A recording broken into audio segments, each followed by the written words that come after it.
For what purpose, gentlewoman from Florida Rice? Without objection, gentlewoman from Florida is recognized. Thank you so much, Mr. Speaker. I have been to the floor of this chamber on several occasions to discuss the tremendous economic hardships being shouldered by the residents of my congressional district of South Florida. This evening, I would like to highlight the men and women of Florida's commercial and recreational fishing industries and their efforts to weather this economic storm. Mr. Speaker, Florida's recreational fishing industry is the largest in the nation. Its economic impact to our state is to the tune of $5.3 billion, and more than 54,000 jobs are generated by this industry. Similarly, Florida's commercial fishing industry is nearly 13,000 strong and contributes a staggering $1.2 billion to our economy. The strength of Florida's fishing industries is due largely to the diversity and the abundance of species within the Gulf of Mexico and the South Atlantic area. There are grouper and snapper, wahoo and yellowfin tuna, not to mention Keys lobster and stone crab.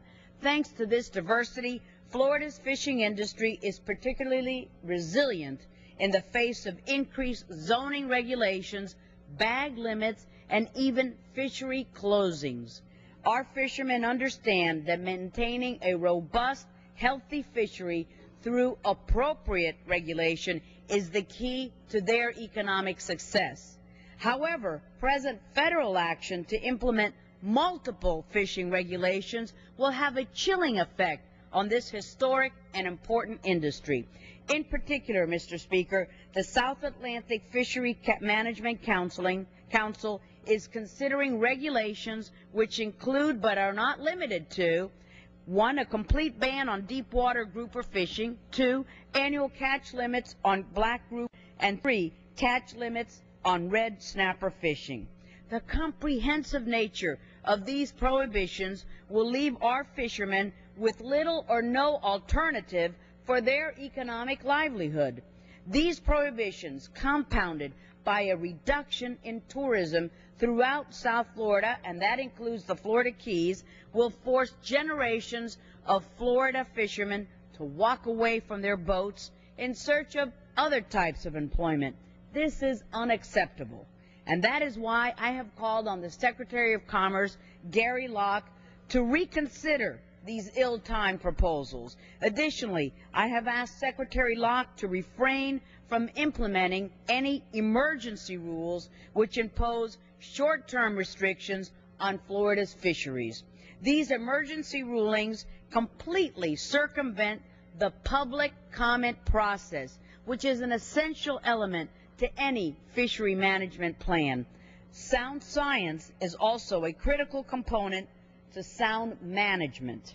My congressional colleagues and I have called on the House Natural Resources Committee to conduct a hearing on the legislation introduced by Congressman John Mica and Congressman Henry Brown, which would require the Department of Commerce to conduct a non-biased, science-based study on the health of the red snapper population in the South Atlantic. My colleagues from Florida understand that scientific data collection processes need to be improved, and economic impacts must be taken into account when considering a fishery closure. I have also asked the Department of Commerce to provide economic assistance to those fishermen and businesses that cannot survive the restrictions that are being implemented. For Keys Recreation at Andy Griffith, the upcoming 4-month grouper closure has resulted in a 90% loss of business for the 2010 fishing season. His season for 2010 will be only 2 months long. For the rest of the year, his boats will sit there by the dock, racking up insurance costs. Fishermen like Andy need economic relief. They need our help. The Magnuson-Stevens Fishery Conservation and Management Act, last amended by Congress in the year 2007, directs how the federal government will manage saltwater fisheries. But the lack of flexibility provided to local managers in this law is of serious concern to many of us.